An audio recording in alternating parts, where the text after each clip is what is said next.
In the 1980s, the government planned about 280,000 housing units, and the Ministry of Housing, Urban Development and Environment was created. However, not even one quarter of the ministry's objectives were achieved.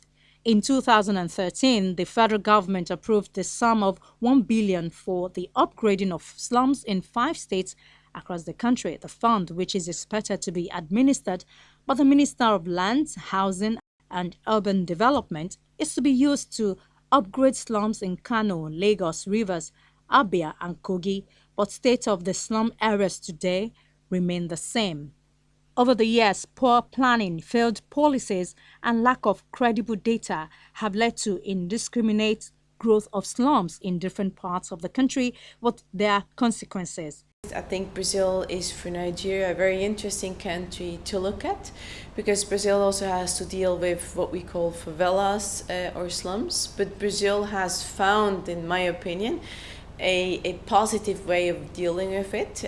There is an institutionalized slum upgrading program. There is public money to upgrade these slums. So I think the most important step Brazil has taken decades ago already is to say, okay, we have these favelas and we have to deal with them. We have to improve the conditions of these people and not to evict them, but that they should stay in their neighborhoods if they want, and we bring the infrastructure they're lacking.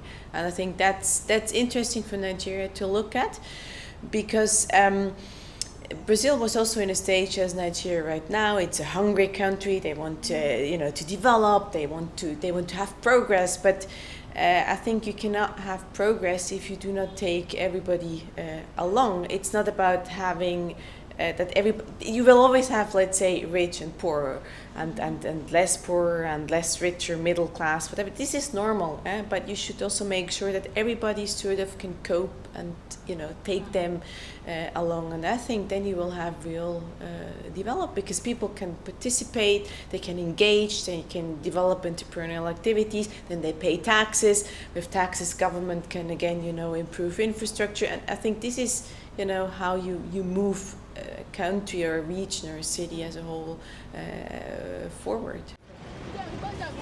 In Lagos, it is said that a minimum of 2 out of 3 people live in some form of slum accommodation with little access to clean water, electricity, waste disposal and other essential services, placing the region as having one of the largest concentrations of urban poverty on the planet.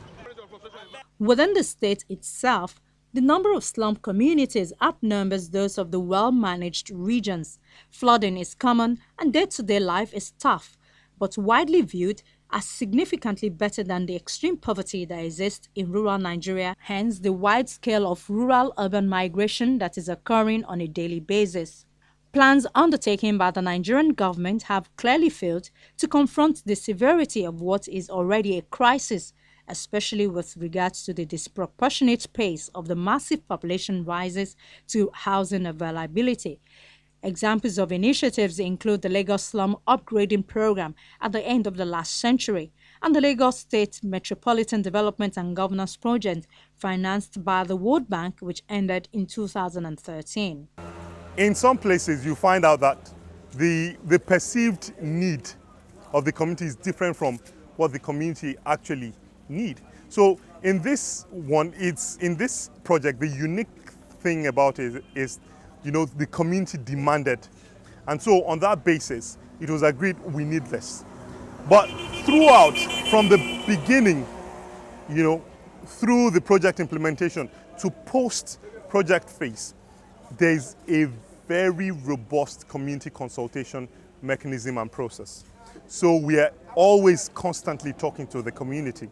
And so, for instance, we are looking at institutional sustainability as well as community level sustainability. In the area of community level sustainability, where we're talking to the people and trying to get their buy-in, it's important that the community buys into this project, because how many of us would pour garbage into our living room? How many of us would pour garbage or flood our living rooms, or pour dirt in our living rooms? So if we won't do that in our living rooms, then we shouldn't do that to public property. The unique nature of Badia is such that it's one of the roads where we are not constructing the road with asphalt because of the water challenge of Badia. From what we can see, as we drove through, you could see that some of the roads were in bad shape because of the water. But for Badia, we decided to use interlocking stone. Interlocking stone also for sustainability purpose, because if it were to be like asphalt, once there is a problem, somebody needs to go and get an asphalt or get asphalt, which is not within the reach of the ordinary man. But for interlocking stones, the community can just mobilize themselves, get sharp sand, fill up the space, remove the stone, fix it back, which is more sustainable. The whole idea of the road is to ensure that these infrastructures are sustainable. Now, most of the houses in Badia, if you look at them critically they're almost sinking.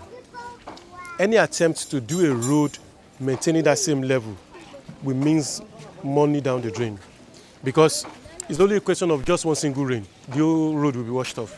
So the best is to lift the road slightly higher above the drain. And also, I want you to understand that the design of drains and road is dependent on the invert level of the existing drain. The invert level is what you take into consideration when you're constructing road in terms of where is the nearest place where the drain can drain to.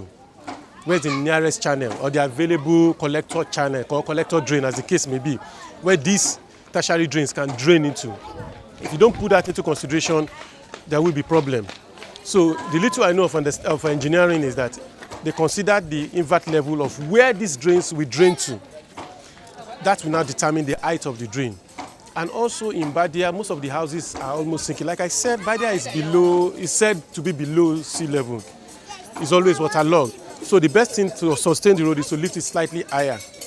And it might interest you to know that for these drains, each of the houses, a kind of whip hole has been created in the drain to take care of wastewaters within this compound, within this community. So ideally, we don't envisage any kind of flooding, as the case may be, within this compound, if only they don't block the whip hole that has been created, like the one I showed you on Giwa Street. We have this, but it's not left for the community to ensure, or the house owners, to ensure that they clear and clean this drain as often as possible so that it doesn't get blocked with waste.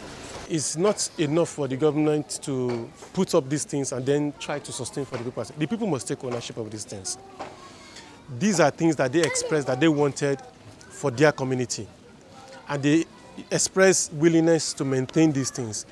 But the Community Development Association has to come on board at this stage to ensure that these things are well sustained, ensure that people don't dump waste in the drains.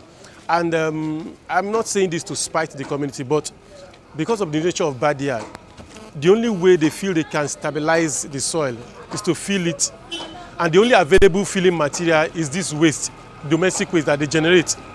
So most of them, they have this habit of dumping the waste just anyhow where they feel there is depression, just to fill the space. So this is where the Community Development Association has to come on board.